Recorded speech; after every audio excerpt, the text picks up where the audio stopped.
പിതാവിൻ്റെയും പുത്രൻ്റെയും പരിശുദ്ധാത്മാവിൻ്റെയും നാമത്തിൽ ആമേൻ. എൻ്റെ പ്രിയപ്പെട്ടവരെ, ഇന്ന് ഫെബ്രുവരി 15 ഞായറാഴ്ച. അമ്മേ പരിശുദ്ധ അമ്മേ, അമ്മേ പരിശുദ്ധമേ, ദൈവമാതാവേ, കൃപാസനത്തിലൂടെ ഞങ്ങൾക്കും ഞങ്ങളുടെ ദേശത്തിനും അമ്മ മധ്യസ്ഥം തേടി തന്ന എല്ലാ അനുഗ്രഹങ്ങൾക്കും കൃപകൾക്കും ഞങ്ങളിപ്പോൾ ഹൃദയം നിറഞ്ഞ നന്ദി പറയുന്നു. അമ്മേ പരിശുദ്ധമേ, ദൈവമാതാവേ, 2004 ഡിസംബർ 7 ഉച്ചകഴിഞ്ഞ് 2:30 കൃപാസനത്തിൽ സംഭവിച്ച അമ്മയുടെ പ്രത്യക്ഷപ്പെടലിനെ തിരുസഭയ്ക്ക് സമർപ്പിച്ചിരിക്കുന്ന പഠനരേഖകളുടെ മേൽ സഭാത്മകമായ പഠനം ആരംഭിക്കുവാൻ ഞങ്ങൾ പ്രാർത്ഥിക്കുന്നു. അമ്മേ പരിശുദ്ധമേ, ഭൂസ്വർലോകങ്ങളുടെ രാജ്ഞിയായ അങ്ങേയ്ക്ക് ഭൗമസംരക്ഷണത്തിനായി പ്രപഞ്ചപ്രകൃതിയെ തന്നെ തിരുസഭ പ്രതിഷ്ഠിക്കുവാൻ ഈ പ്രത്യക്ഷീകരണം വഴി ഇടയാക്കണമേ. പരിശുദ്ധമേ, ജപമാല മാതാവേ, സകല കൃപാസനം പ്രാർത്ഥനയോടും ചേർത്ത് ഞങ്ങളിപ്പോൾ പ്രാർത്ഥിക്കുന്ന ഈ കുടുംബത്തിന്റെ പ്രത്യേക നിയോഗം പറ മക്കളെ.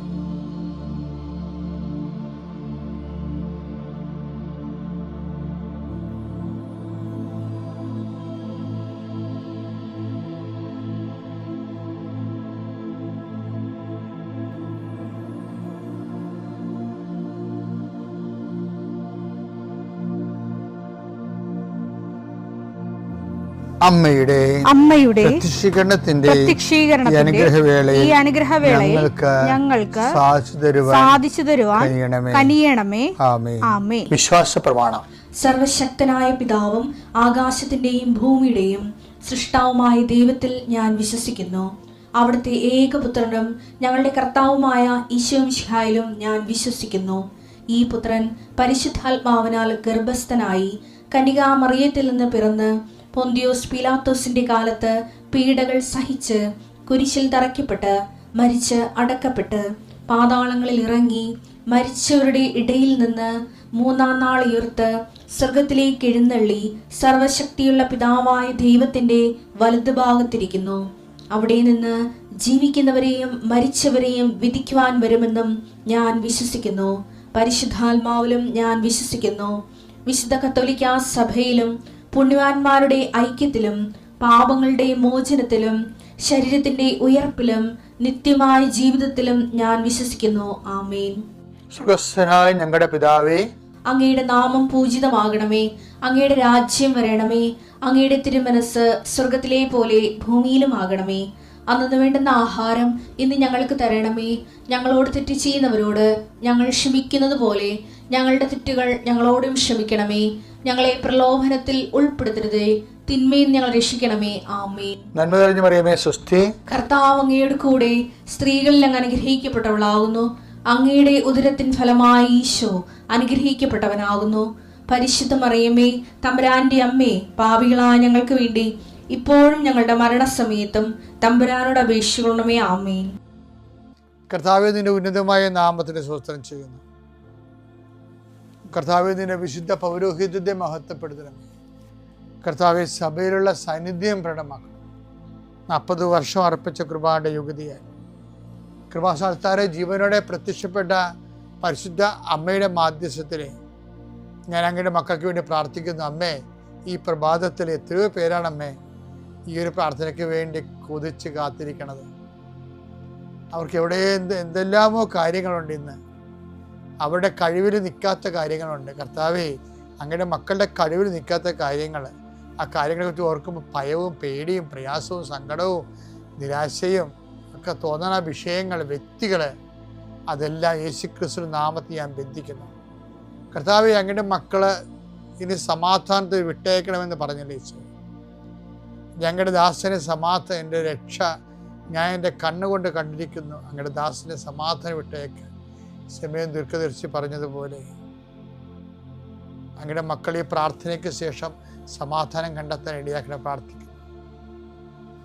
നിങ്ങളുടെ ജീവിത ചിന്തകൾ, നിങ്ങളിന്ന് പോകാനിരിക്കുന്ന ഇടങ്ങൾ, സംസാരിക്കുന്ന വ്യക്തികൾ, ഒപ്പിടുന്ന പേപ്പറുകൾ, എഴുതുന്ന രേഖകൾ, എൻ്റെ മക്കൾ ജീവിത ഉപായത്തിന് വേണ്ടിയും മേൽഗതിക്ക് വേണ്ടിയും ജോലിക്ക് വേണ്ടിയും ജോലിയുടെ അനുബന്ധ കാര്യങ്ങൾക്ക് വേണ്ടിയും എവിടെയെല്ലാം യാത്ര ചെയ്യുന്നു, ആരെല്ലാം സംസാരിക്കുന്നു, ഫോൺ ചെയ്തിട്ട് എന്തെങ്കിലും ഡേറ്റോ കാര്യമോ തീരുമാനമോ വാക്കോ പ്രവൃത്തിയോ തീരുമാനമോ കിട്ടാൻ വേണ്ടി കാത്തിരിക്കുന്നു. അതെല്ലാം മക്കൾക്ക് അനുകൂലമാവുകയും അത് ഈശോയുടെ നാമത്തിൽ ഞാൻ നിങ്ങളെ അനുഗ്രഹിക്കുകയും ചെയ്യുന്നു. ചെയ്തുകൊണ്ടിരിക്കുന്ന സംരംഭങ്ങൾ ഒരു സ്ഥലത്ത് എത്തി ഇന്ന കാര്യം കൂടി നടന്നാൽ അത് ശരിയാകും എന്ന് പറഞ്ഞ് പ്രാർത്ഥിക്കുന്ന മക്കൾക്ക് അതടക്കുന്നതിന് വേണ്ടി ഈശോയുടെ നാമത്തിൽ ആശീർവദിച്ച് മാതാവിൻ്റെ മധ്യസ്ഥനെ ഏൽപ്പിക്കുന്നു. എൻ്റെ കർത്താവേ, കേസിലും കോടതിയിലും പെട്ടിരിക്കുന്നവർ, എൻ്റെ കർത്താവേ, മനുഷ്യൻ്റെ ഭീഷണി കാരണം മനസ്സിന് സമാധാനം നഷ്ടപ്പെട്ടവർ, അവരെ നീ ഏത് ഭവനത്തിൽ പ്രവേശിച്ചാലും ആ ഭവന സമാധാന ആശംസ അർപ്പിച്ച കർത്താവേ, നിന്റെ നാമത്തിൽ നെഞ്ചിലും നെറ്റിലും മുദ്ര വാങ്ങി നിന്റെ നാമത്തിൽ വിശ്വസിക്കുന്ന ഒരു മനുഷ്യനെയും ആരും ഭിക്ഷപ്പെടുത്താൻ അനുവദിക്കരുത് കർത്താവേ. അവരെല്ലാം ശത്രുക്കളെ കാണുകയെ വിരുന്നൊരുക്കുന്ന ദൈവത്തിൻ്റെ ശക്തിവിശേഷം നിനക്കായി വിരുന്നൊരുക്കട്ടെ. നിൻ്റെ എല്ലാ ശത്രുക്കളുടെയും മുന്നിലെ നിത്യം പിതാവും പുത്രനും പരിശുദ്ധാത്മാവും സർവ്വേശ്വര എന്നേക്കും ആമേൻ. 2 Thessalonians 1:3. നിങ്ങളുടെ വിശ്വാസം സമൃദ്ധമായി വളരുകയും വിശ്വാസം സമൃദ്ധമായി വളരുകയും നിങ്ങൾ ഏവരുടെയും പരസ്പര സ്നേഹം വർദ്ധിച്ചു വരികയും ചെയ്യുന്നതിനാൽ സഹോദരങ്ങളെ നിങ്ങൾക്ക് വേണ്ടി എപ്പോഴും ദൈവത്തിന് ഉചിതമാം വിധം നന്ദി പറയാൻ ഞങ്ങൾ കടപ്പെട്ടിരിക്കുന്നു. തെസ്സലോനിക്ക സഭയിലെ വിശ്വാസ വളർച്ച ഉണ്ടായ കാര്യം പറയണേ. ഇപ്പൊ അവര് സഹോദര സ്നേഹം വർദ്ധിച്ചവരല്ലേ. അപ്പൊ പൗലോസ് അപ്പോസ്തലൻ സഹോദര സ്നേഹം വർദ്ധിച്ചെന്നല്ല പറയണത്. പത്രോസ് ഇന്നലെ പറഞ്ഞില്ലേ, വിശ്വാസത്തെ സുഹൃതം കൊണ്ട് സുഹൃതത്തെ, ജ്ഞാനം കൊണ്ട് ജ്ഞാനത്തെ, ആത്മസമയം കൊണ്ട് ആത്മസമയത്തെ, ക്ഷമ കൊണ്ട് ക്ഷമയെ, നന്മ കൊണ്ടും ക്ഷമയെ, സഹോദര സ്നേഹം കൊണ്ടും സഹോദര സ്നേഹത്തെ ഉപവികൊണ്ടും പരിപൂർണമാക്കാൻ പറയുന്ന കൂട്ടത്തിലുള്ള സഹോദര സ്നേഹം ഉപവിക്ക് മുമ്പുള്ളതാണ്. അതാണ് ഈ പൗലോസ് പറയണത്. വിശ്വാസം വർദ്ധിച്ചു എന്ന് പറഞ്ഞാൽ പറയും, വിശ്വാസം സമൃദ്ധമായി വളർന്നുകൊണ്ട് പരസ്പര സ്നേഹം അപ്പോൾ അവർക്ക് പരസ്പര സ്നേഹം വർദ്ധിച്ചു. അതിന് പൗലോസ് അപ്പോസ്തലൻ സ്നേഹം വർദ്ധിച്ചു എന്നല്ല പറയണത്, വിശ്വാസം വർദ്ധിച്ചെന്നാണ് പറയണത്.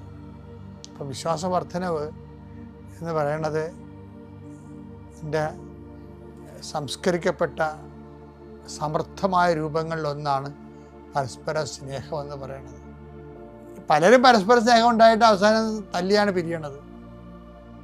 ഒരു കാലത്ത് നഖവും മാംസം പോലെ ഒരേ പാത്രത്തിൽ ഊണ് കഴിച്ചെന്നൊക്കെ പറഞ്ഞിട്ട് അവസാനം കോടതിയിൽ പോയി നിരങ്ങണ കണ്ടിട്ടില്ലേ. അതായത് എന്ത് സ്നേഹമായാലും ഈ മനുഷ്യന്മാർക്കൊക്കെ ഭയങ്കര അപൂർണതയാണ്.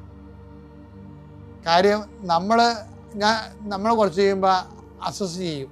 ഞാൻ ആശുപത്രിയിൽ പോയി നിന്നായിരുന്നല്ല, പക്ഷേ ഞാൻ രോഗിയായിരുന്നു, അപ്പോൾ അവർ വന്ന് തിരിഞ്ഞ് നോക്കിയില്ലല്ല, അവരൊന്ന് കൂട്ടുകാരോട്ട് പിക്കിങ്ങിന് പോയില്ലേ, പിന്നെ പോയമാരോട്ട് നമ്മൾ എന്ത് നോക്കാനാണെന്നൊക്കെ പറഞ്ഞ് എപ്പോഴായാലും ഓരോരുത്തർക്കും ഓരോരോ സാഹചര്യമാണ്. എല്ലാം മനഃപൂർവ്വം ചെയ്യണമായിരിക്കത്തില്ല.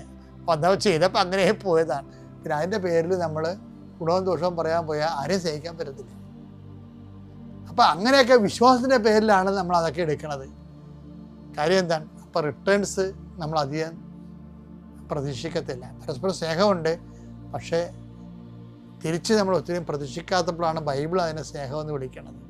അല്ലാത്തൊക്കെ ചുമ്മാ നീക്കിപ്പോക്കും അഡ്ജസ്റ്റ്മെൻറ്റും അല്ലേ.